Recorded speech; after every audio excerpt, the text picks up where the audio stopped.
He's doing everything she can to try and hold the community together. She's the watcher on the wall still. On the decision for Romanoff to sacrifice herself for Barton to acquire the Soul Stone to bring everyone back, Joe Russo said that it was part of a larger theme of the desires to sacrifice or protect in Infinity War. When she gets to that Soul Stone scene, I think she understands that the only way to bring the community back is for her to sacrifice herself. McFeely said, her journey, in our minds, had come to an end if she could get the Avengers back. She comes from such an abusive, terrible, mind control background, so when she gets to Vormir and she has a chance to get the family back, that's a thing she would trade for. To prepare for the film, Johansson adopted an intense workout regimen which included plyometrics, Olympic weightlifting and gymnastics and a time-restricted diet. All were supervised by her longtime trainer, Johansson, with whom she had worked since Iron Man 2, 2010. The film which introduced her character.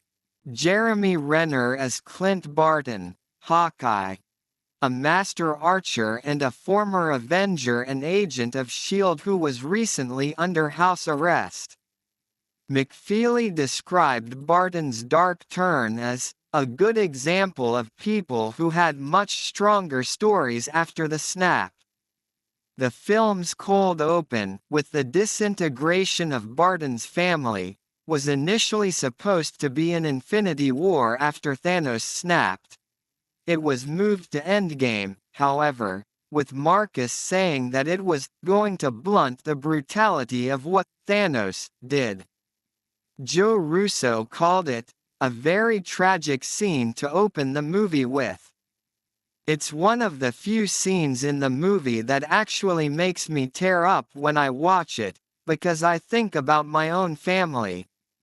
And then you think about what would happen to you, as a father. You'd become very self-destructive.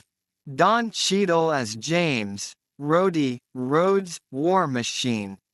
An officer in the U.S. Air Force and an Avenger who operates the War Machine armor. Cheadle described Rhodes's newfound belonging as an Avenger as not so much straddling one foot in the military. He's much more on the side of the Avengers than he was prior. This is reflected on Rhodes's more instinctive and realistic worldview in the midst of encountering the Fantastic. According to Cheadle, he's definitely got some "what the F is happening" attitude, more than maybe the rest of them do, given his background. But it's a trial by fire, and he's quickly adapted to what the threat is, rather than what he wishes it were. Paul Rudd as Scott Lang, Ant-Man. A former petty criminal and Avenger who acquired a suit that allows him to shrink or grow in size while also increasing in strength. Lang is portrayed by twins Baslow and Lohan Leckler as a baby, by Jackson A. Dunn at age 12, and by Lee Moore at age 93. This was Moore's final film before his death in August 2018. Marcus explained that adding Lang helped with implementing time travel into the film, saying, "We had access to him in the second movie, and the fact that he was bringing a whole subset of technology that did have something to do with a different concept of time was like a birthday present." Brie Larson as Carol Danvers, Captain Marvel, an ex-U.S.